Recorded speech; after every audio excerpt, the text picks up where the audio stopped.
আসসালামু আলাইকুম ওরহমতুল্লাহি ওবারাকাতু। আলু করা থেকে শুরু করে আলু খেল পর্যন্ত প্রায় অনেক ভিডিও আপনাদেরকে দেখিয়েছিলাম। কিন্তু আজকে আমরা দেখাবো আলু তোলা, আলু ক্ষেত চাষ দেওয়া এবং আলু ক্ষেত লাগানো এই সম্পূর্ণ কাজটুকু আমরা আজকে আপনার দেখাবো ইনশাআল্লাহ। তো আমরা আলু লাগিয়েছিলাম ডায়মন্ড লাল আলুটা আরকি। আর মোটামুটি আলহামদুলিল্লাহ আলুটা খারাপ হয় নাই কিন্তু আলুটা অবশ্য ফুলে নাই আরকি। তবুও আলহামদুলিল্লাহ মোটামুটি অন্যজনের তুলনায় আলহামদুলিল্লাহ ভালো হয়েছে। আর আমাদের এই আলুর কাজে সার্বিক সাহায্য সহযোগিতা করেছিল আমাদের বাবা, তারপরে আমার বড় দুলাভাই আর জাবেদ জাহিদ তো আছেই।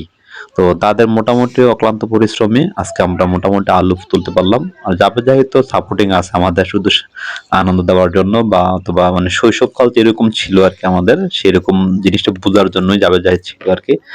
আর তারা আমাদেরকে প্রচুর সাপোর্ট দিয়েছেন। আলহামদুলিল্লাহ আল্লাহ খুব সেটাই। ভালো পেয়েছি। তো এবার আমাদের হাল চাষের পালা। আমরা তো চিন্তা করলাম যে প্রতি বছরই কিন্তু আমরা হাল চাষ করি ট্রাক্টর দিয়ে। কিন্তু আমাদের এই যে গরু দিয়ে হাল চাষ করার যে প্রথাটা প্রায় পরিবর্তন হয়ে গেছে একদম নাই বললে চলে। তো আমি এবার চিন্তা করলাম যে আমাদের এই জমিটা এবার হাল চাষ করব গরু দিয়ে আরকি। তো এইজন্য আমরা মোটামুটি অনেক খোঁজাখুঁজি গরু দিয়ে হাল চাষ করে এমন ব্যক্তিকে খুঁজে আনা হয়েছে। মোটামুটি সকাল থেকে শুরু করছে। আরো কাজ ছিল বাড়িতে। তো এইজন্য অনেক রিকোয়েস্ট করে মোটামুটি সকাল থেকে চাষ করা শুরু করে দিয়েছে। আলহামদুলিল্লাহ লোকটি অনেক ভালো সুন্দর করে চাষ করেছে। আর এদিকে আমাদের আলু জমিতে চাষ দিলে কিন্তু আলু পাওয়া যায় আরকি। এজন্য আমার বাবা, দুলাভাই তো আলু মানে পাওয়ার জন্য বা আলু আছে কিনা সেটা দেখার জন্য সাথে ছিল। মোটামুটি অনেক কাজে ইনভলভ ছিল তারা আরকি। আর আমাদের তারা হচ্ছে মেইন আগ্রহ আরকি। বাবা, আমার, তারপর দুলাভাই অনেক আ প্রচেষ্টা বা অনেক কিছু ছিল। তারা আমাদেরকে অনেক সাপোর্ট দিয়েছে। তো আমরা এইজন্য হয়তো জমিটাকে হাল চাষ করার জন্য ধান লাগাবো। তো অনেকে বলছিল যে জমিতে ধান লাগানোর দরকার নাই, ভুট্টা লাগান অথবা মানে কুমড়া লাগান। তো আমার প্ল্যান ছিল যে আমি এটাতে ধান লাগাবো। মানে হাইব্রিড ধান লাগাবো। তো এইজন্য আমি জমিটাকে একটু ভালো করে চাষ দেওয়ার একটা প্ল্যান করেছিলাম।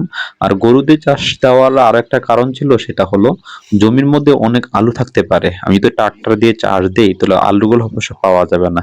এজন্য জমিতে আমাদের গরু দিয়ে হাল চাষ করার একটা প্ল্যান ছিল আরকি।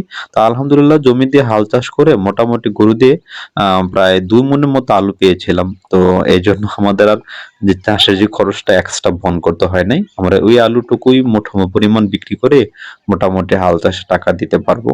তো এর জন্য মোটামুটি অনেক আ তড়িঘড়িই ছিল। তো আমরা মোটামুটি সবগুলো শেষ করে এবার আমরা লাগানোর পালা চলে আসছে। তো আমরা লাগানোর জন্য আমি মূলত নিজেই কৃষি কাজ করি। আর কৃষি কাজটা আমি খুব পছন্দ করি নিজে থেকে। আর ক্ষেত লাগানোটা আমার খুব মানে মন থেকে আসে। যেহেতু হাইব্রিড আর আমার বাবা ছিল সাপোর্টিং হিসেবে। বাবা মোটামুটি অসুস্থ হওয়ার কারণে কিন্তু বাবা আজকে সাথে নাই। আমি নিজেই লাগিয়েছি। তো আর আমি চেষ্টা করি যে এই কৃষি কাজটাকে স্কুলের পাশাপাশি করার জন্য। তো আলহামদুলিল্লাহ এটাকে আমি অনেক ভালো মানে মন থেকেই চাই বা মন থেকে পারি। তো আগে পূর্বে অনেক ভালো পারতাম। এখন যেহেতু অনেক গ্যাপ পড়ে গেছে তবুও এখন আলহামদুলিল্লাহ করতে পারি। সবাই দোয়া করবেন।